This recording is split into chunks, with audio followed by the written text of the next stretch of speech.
Are they open? Yes, sir.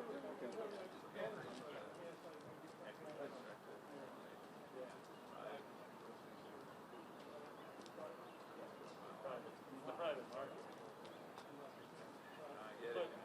But like if you did the list there, they're not that far away.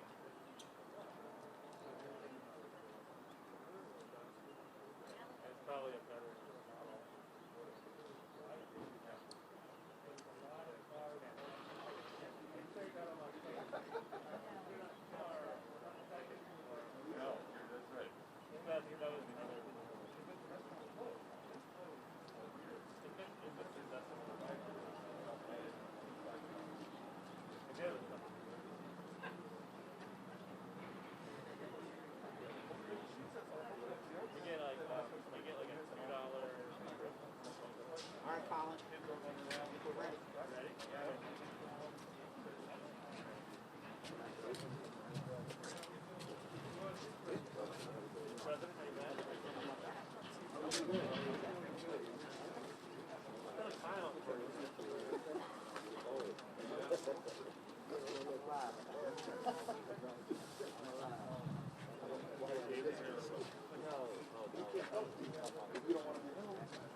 Are we supposed to keep our masks on or no?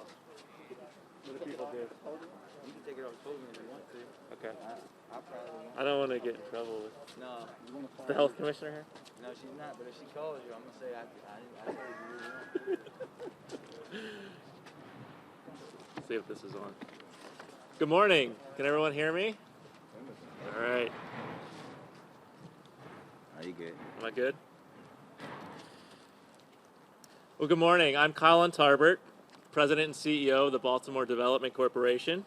It's great to be here celebrating the opening of Streets Market at Yard 56. Baltimore welcomed its first Streets Market in 2015 when they opened a location in downtown, and BDC has been working with this grocer ever since. Streets Market's quintessential urban model fits well with many of our neighborhoods in the city with its smaller footprint, fresh produce, meat, great prepared foods, and local and organic foods. We're so excited about their continued growth here in Baltimore, and we'll continue to support their expansion throughout the city. I want to thank Campbell Burns and the Streets team, Dave Bramble from MCB, and the entire Yard 56 development team. Yard 56, this project that we're standing at today, was one of the first projects in the city, and I believe in the country, to receive Opportunity Zone investment. This is a much needed development in East Baltimore. It's going to be a great anchor and a great neighbor to many of the neighborhoods here, and of course Johns Hopkins across the street, and it's created many jobs for city residents. I want to thank and acknowledge Mayor Scott for being here today. You'll hear from him shortly, as well as Dr. Richard Bennett with Johns Hopkins Medicine. I want to thank our other elected officials who are here today as well, that you'll hear from Council President Nick Mosby and Councilman Zeke Cohen of the 1st District.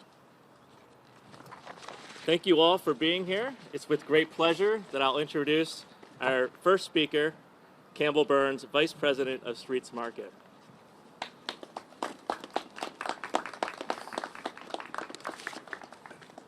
Good morning, my name is Campbell Burns. I'm with Streets Market and really excited to be here on this very special day. On behalf of the entire Streets Market family, thank you all very much. We're so proud to have the honor to serve this fantastic community. We will never let you guys down. This is our 2nd store in Baltimore, and we look forward to many more in this wonderful city. A special thank you to David Bramble, Peter Pinkard, and the whole MCB family. You guys, oh, sorry. There you go. Thanks. There you go. Sorry. Special thank you to David Bramble, Peter Pinkard, the whole MCB family. You guys have been truly fantastic to work with across the board. Thank you to Colin and the whole Baltimore Development Corporation. Thank you to Dr. Bennett and the Hopkins Bayview family. Thank you to Mayor Scott, the City Council, and the whole city government for giving us this opportunity as well. Truly very proud of our team. We have the best team in the whole world. Very special thank you to all the guys and girls who are the backbone of our business. And really, at the end of the day, we're a grocery store. We're here for you guys, for this community. We will make this the best grocery store in all of Baltimore. Thank you all. Can't wait to serve you. Thank you. Great. Thank you so much, Campbell. The next guest told me to keep this rolling, so I guess I should keep his introduction short. But we wouldn't be here today without the leadership of Dave Bramble. Not only is he an amazing developer, but he's a great citizen and resident of Baltimore City, and he's also has a terrific national profile, and we're so lucky to have him here in Baltimore making these investments. Without further ado, Dave Bramble, co-founder and managing partner of MCB Real Estate. Thank you very much, Colin, and welcome everybody. We are so excited to have you all here today. The MCB Real Estate team, you know, I am Dave and I'm the co-founder and all that stuff, but it's really a team here at MCB that put all this together, and they're out here today, and I'm so excited to have you here. And we are all super excited to be welcoming Streets Market to Yard 56. For those of you who don't know, this was once a former manufacturing site, the Porcelain and Enamel Manufacturing Company. And at one point in the city's history, it was a very big employer in this part of town, and many people who lived here in this part of town worked here. Then it closed and became a source of blight, a source of environmental contamination, and sort of a symbol of decay across the street from one of our most important institutions here in Baltimore City, Johns Hopkins Bayview Hospital.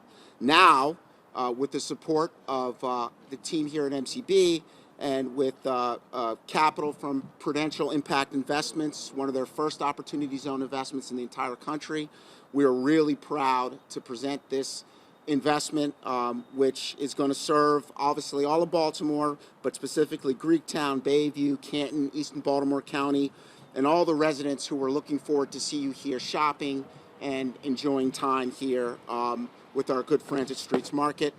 Streets will join other retailers in serving over 6,000 employees, patients, and visitors who come to the Johns Hopkins Bayview Medical Center every day. And despite the pandemic, we're pretty proud to say that Yard 56 has done well, and it's all thanks to the community support. A number of the tenants are open. We've been facing restrictions due to the pandemic, but a lot of our tenants are open. You can work out at LA Fitness, get your supplements at Total Athlete Nutrition. We got coffee, we got subs, we got Mexican food, we got it all. And then you'll soon be able to fuel up with coffee from Royal Farms or gas from Royal Farms as well. And of course, Fulton Bank, who helped finance this project and who took a prominent position here. We're really excited to have them as well. And of course, there's more to come. So we look forward to welcoming you to phase 2 of Yard 56. You can see the big piles of dirt over there. And we hope to have soon offices, apartments, retail, and potentially even a hotel. And I really do want to take the time again to thank all the folks it takes. For those of you who don't know, it takes a lot of folks to put a deal together like that, like this. Not just the members of the MCB team, but the mayor's office, who's here. The mayor, Mayor Scott, the city council president is here. Our councilman Zeke Cohen is here, who's been through this entire project and process with us, and of course the neighborhood and the community support, and Johns Hopkins as well. We're so excited about Streets, and we want you to come here and spend all your money here. Okay. Thank you.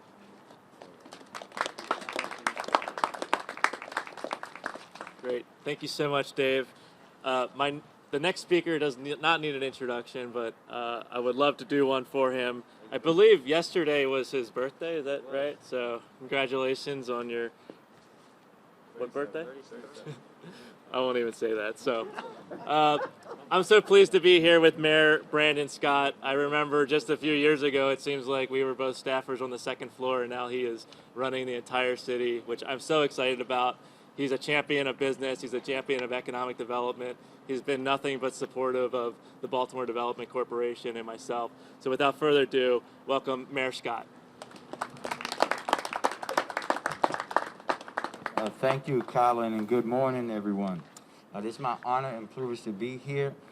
First, Campbell, let me say to you that you are not officially a part of Baltimore until Mark Dennis adjusts something for you, so now you're official. You're official. It's a great day to be here for the opening of Streets Market here at Yard 56. I want to thank and congratulate the team at Streets Market, those at MCB Real Estate, Dave Bramble, for bringing this wonderful opportunity to this neighborhood here in Southeast Baltimore. And having driven through here many, many days, as Dave talked about the history of this spot of land that we're on, and seeing it go from the old empty factory to go to nothing and to see what we have now, something that's going to help this community as this community is reviving itself.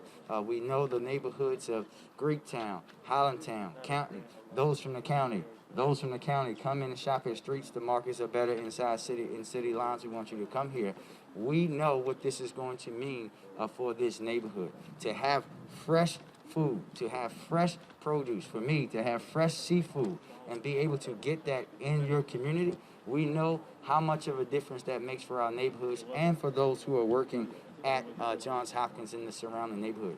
This is about the potential of this great neighborhood in Southeast Baltimore that has such a deep history, and now we're going to start to write the next chapter of that history through Yard 56. So I am forever grateful to the team at MCB, to Streets Market, everybody who has decided to invest here in Southeast Baltimore.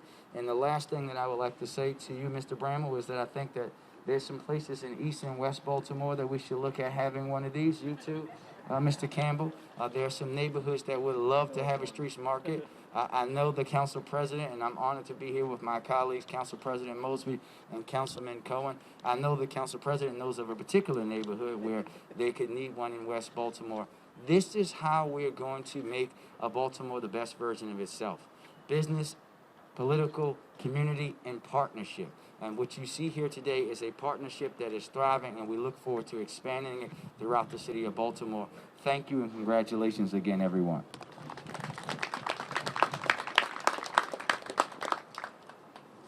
Great, thank you, Mayor Scott. Our next speaker is Council President Nick Mosby, another proud supporter of economic development, a champion for BDC and for the city. And I know he's going to come up here and I think do a pitch for a particular site in Baltimore. So without further ado, Council President Mosby. I mean, after Mayor Scott's statements, what else is there to be said, right? I mean, when we talk about development like this, this is literally the intersection of everything right in development. We're talking about federal partnership, we're talking about state partnership, we're talking about local partnership, but also more importantly, we're talking about private partnership. And it's that private-public partnership that we understand and know that's going to grow back communities in areas like this in our city.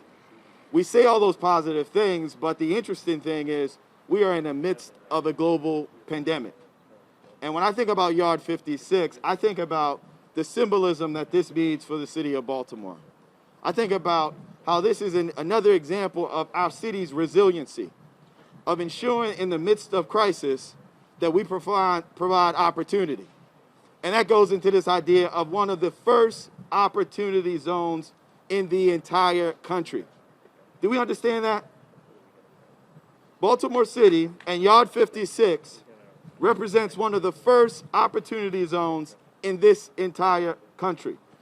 So when we talk about the amazing work from Bramble and his team, when we talk about amazing opportunities in businesses like Streets Market, who, by the way, ensures that they incorporate local, I won't say produce, but can I say produce? Sure, yeah. Yeah, I want to be local produce as well as products in their store, and they make it about the community. This is exactly what we need to continue to rebuild. And then the last point that I thought of, because I enjoy and love history, is knowing that the old porcelain manufacturing plant that sat here for over 100 years. And when we talk about deindustrialization and its impact on cities like Baltimore and the need for innovative economic development, that's exactly what this is. So this is a symbol, not only as it relates to a great development here on this day in this particular block, but this symbolizes the resiliency, the fight back, the stick-to-itness of this great city of Baltimore. I'm proud to be supporting of this, but I'm even more proud to support other projects like this. So thank you, Mr. Mayor. Thank you to the BDC. Thank you, MCB. Thank you, Streets Market. Thank you all folks who have been part of this development.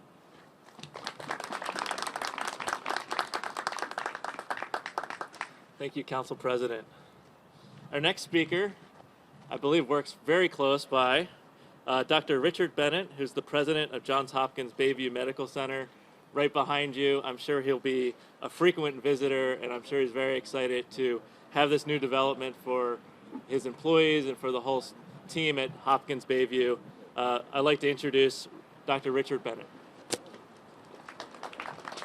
Thanks. I'm pleased to be here today to share my congratulations to the Streets Market team, to MCB, and to thank the city and everyone that's helped us develop this wonderful project. Bayview has been across the street since 1866. I've been there for the last 40 years, and my mentor actually was the plant physician for PEMCO in the 1960s. So as we've watched this development, we've cheered on the team that has brought this wonderful new amenity to our campus, to our neighborhoods, and I'm very pleased to share my congratulations from Johns Hopkins Bayview, and my own personal congratulations. I've already shopped here. I've enjoyed the produce, and I've enjoyed the tres leches made in Puerto Rico, which was a real treat several weeks ago. So thank you all for allowing me to join you today.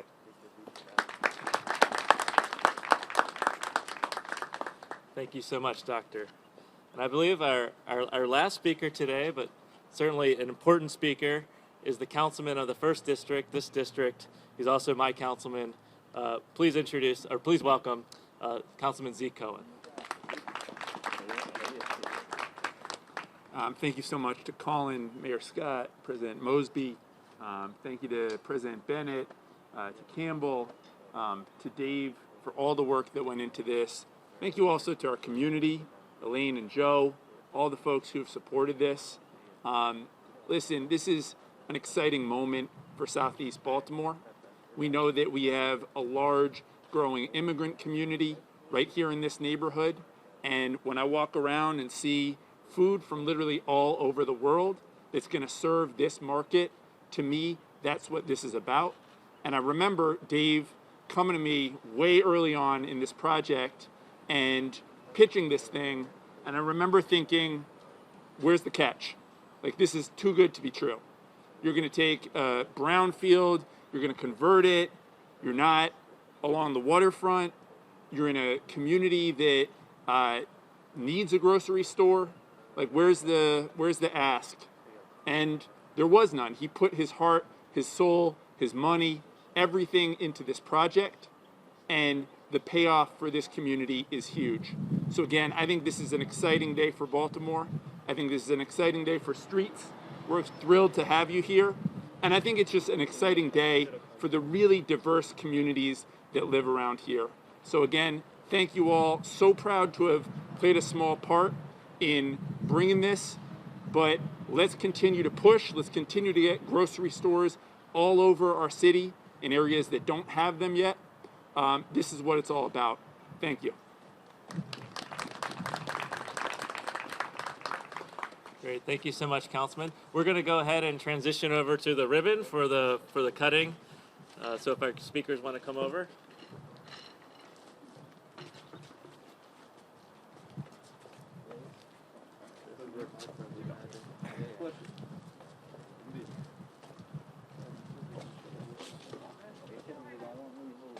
Yeah, you can do it. Yeah. You have the best suit. All right, Mark, do your thing. No, you come on.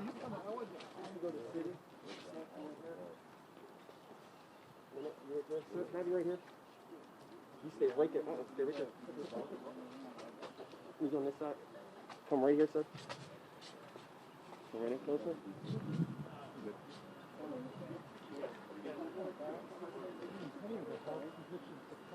I want the curtain one. Good. Everybody, we're looking this way right here. This camera right here. Straight at me, thank you. Looking at me, please. Looking right at me. Right at me. Everybody, 5, 4, 3, 2, 1. Yeah. Now, everybody, like that, sir. Everybody looking at me. Everybody looking at me.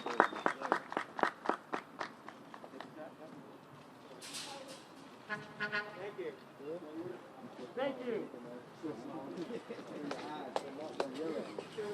Peter Pinkert, but I want to show you something. See that orange, right? Yeah. Wow. Peter, what is it?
Thank you all for being here today.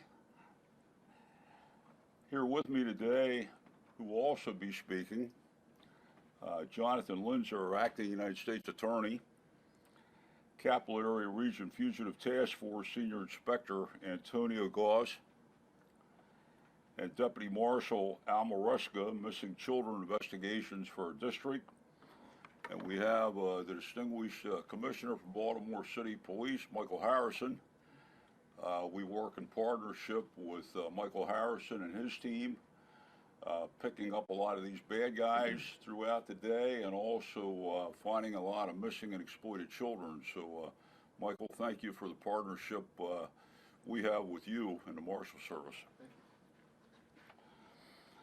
After the press conference, we'll be available, I'll be available, and these gentlemen will be available for any one-on-one interviews and any questions.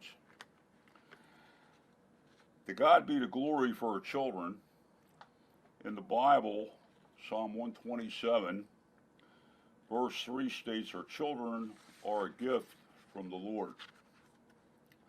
There's a saying that rings true for all parents, and I have two boys. They're both grown now, but I remember raising them. Having a child is like having your heart walking around outside your body. As any mother or father knows, the process of raising a child, it's rich with emotions, uncertainties, joys, and sorrows. Trafficking or trying to get them to do some type of nefarious activity. This is the reason why we place such a strong emphasis on the recovery of missing and exploited children. It also should be noted that we also have deputy marshals assigned to the National Center for Missing and Exploited Children down in Alexandria, Virginia. We work a lot with John Clark. John Clark is the president and CEO of the National Center, and he was also the past director of the United States Marshal Service. So we work with John a lot. We work with John Walsh, and as you all know, America's Most Wanted was taken off the air of about a 22-year run, and now it's back on the air again with, I believe it's Elizabeth Vargas. John's under a different contract, but we still work with John Walsh through the National Missing and Exploited Children Center, through the Adam program, which was named after his son, Adam, who was 6.5 years old. He was abducted down in Hollywood, Florida, and killed. So John and Reve have done a lot for missing and exploited children over the years, and you know, my heart goes out to them. At this time, I'd like to call John Linzer up, and we'll hear from John. John is the acting United States Attorney. He's a good man. We work hand in hand with the United States Attorney's Office on prosecuting some of these federal cases that are adopted. So thank you, John.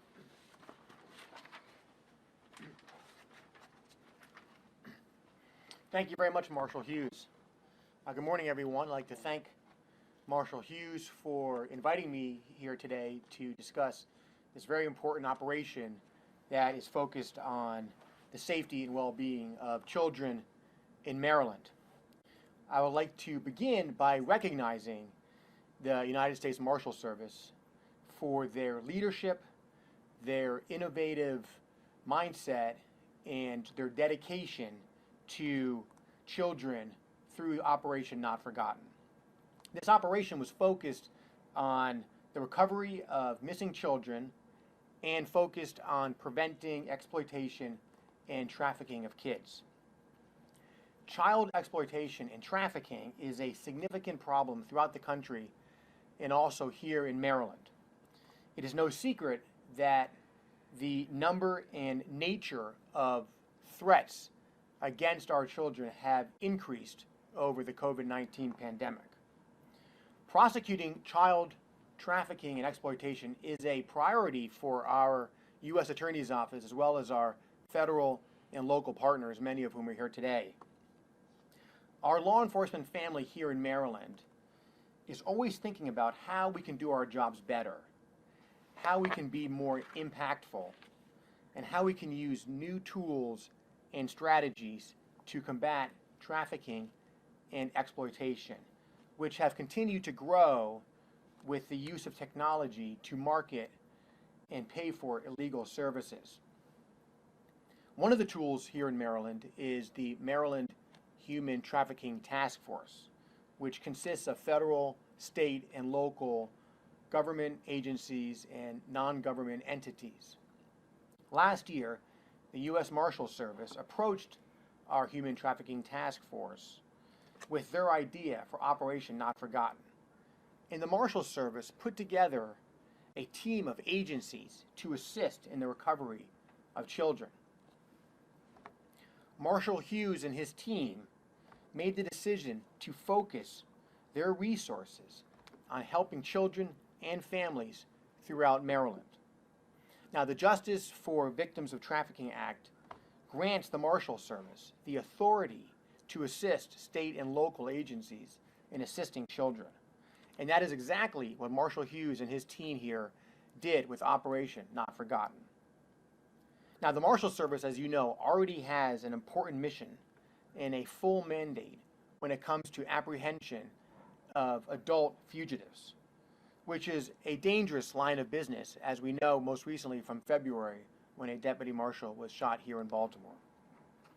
And so I applaud the Marshal Service for their strategic decision to take their expertise in finding fugitives and employing that expertise to finding child victims.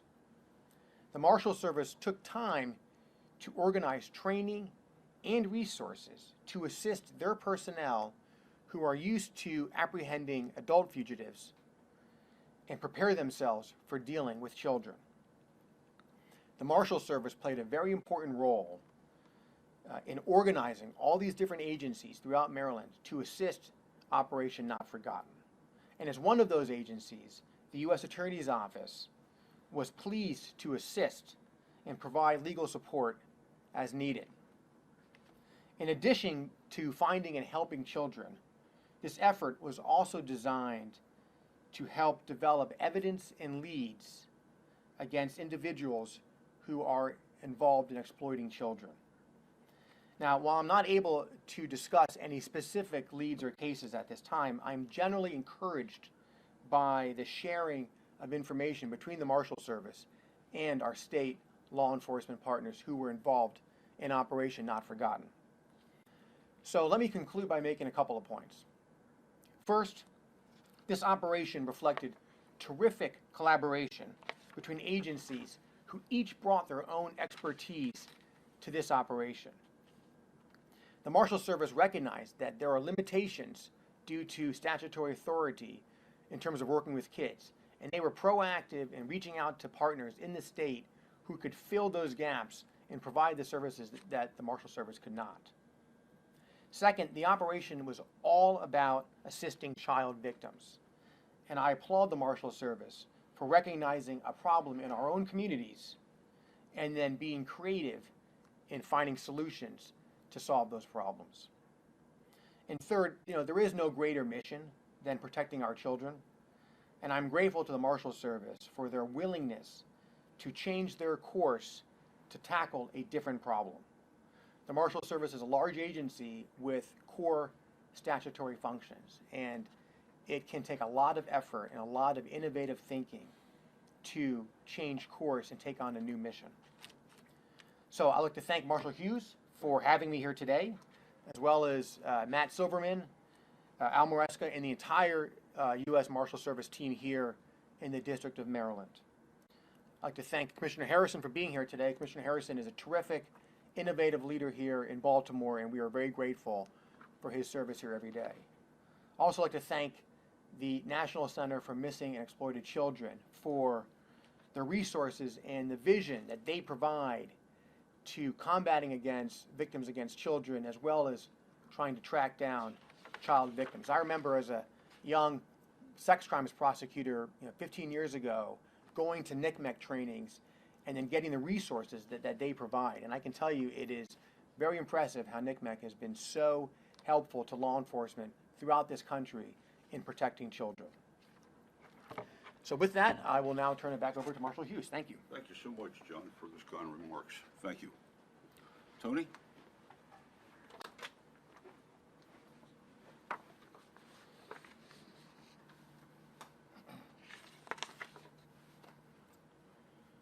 Thank you, sir. Good morning, everyone.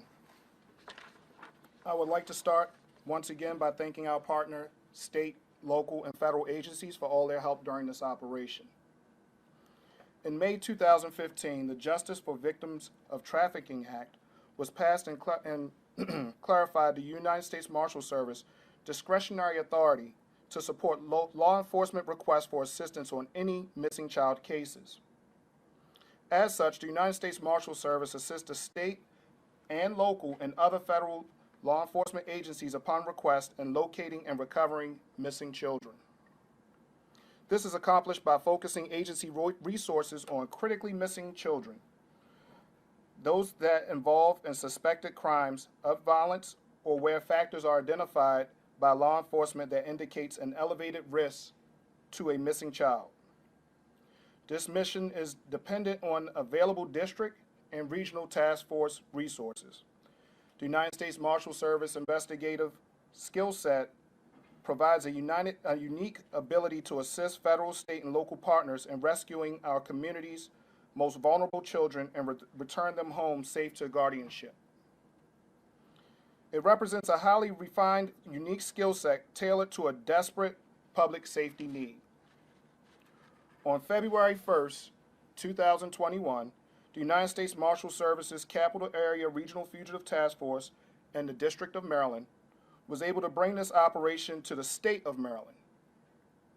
Through the collaborative efforts of all involved, the Capital Area Regional Fugitive Task Force and the District of Maryland were able to recover or locate a total of 131 children.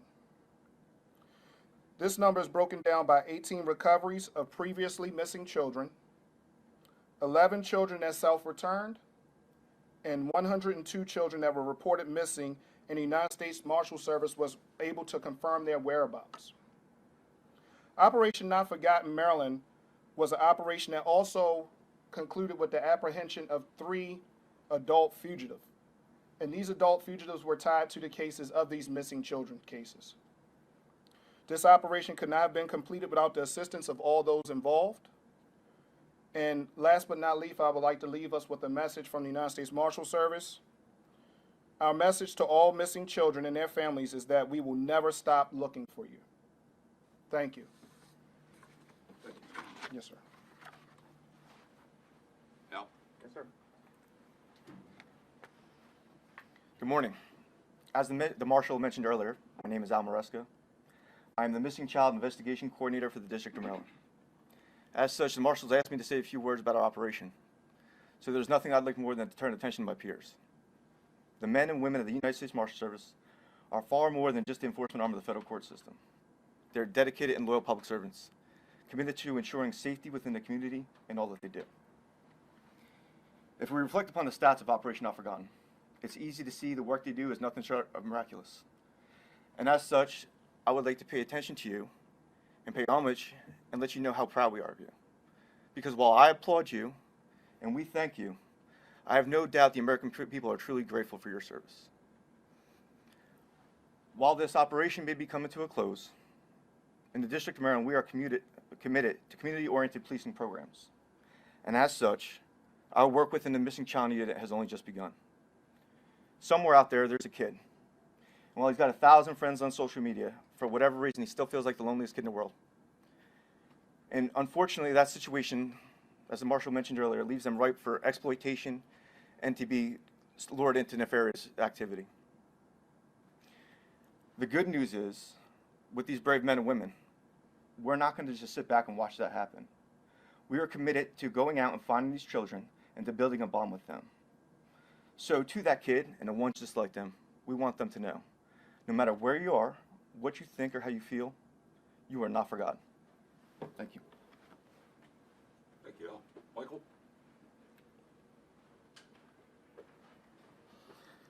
Good morning. I want to say thank you to Marshal Hughes, who is a great partner to the Baltimore Police Department and the entire Marshal Service, who work with us side by side every single day. Thank you to our U.S. Attorney, who's a great partner overseeing all of our operations.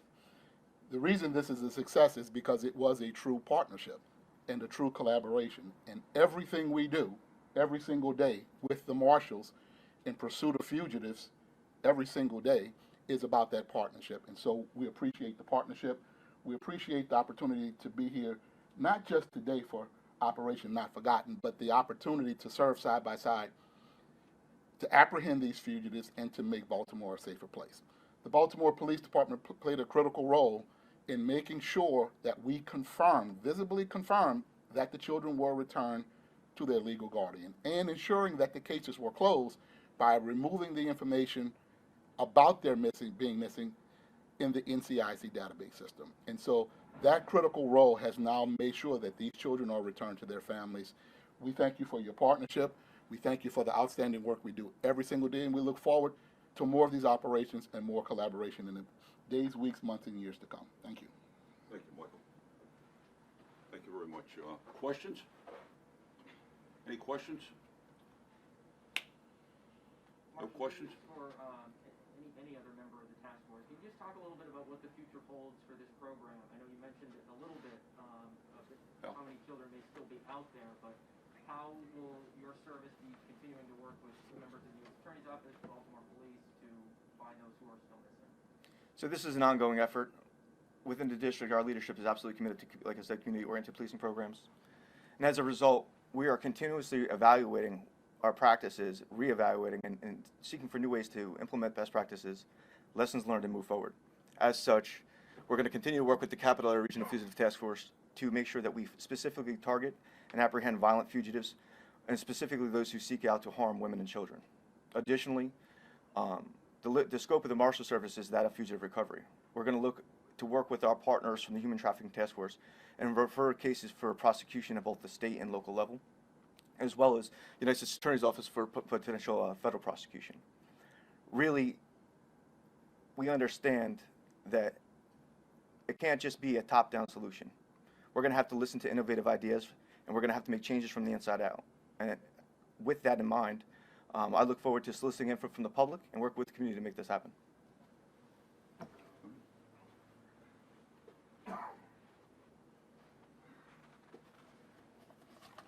To that, I would have to echo exactly what Al said.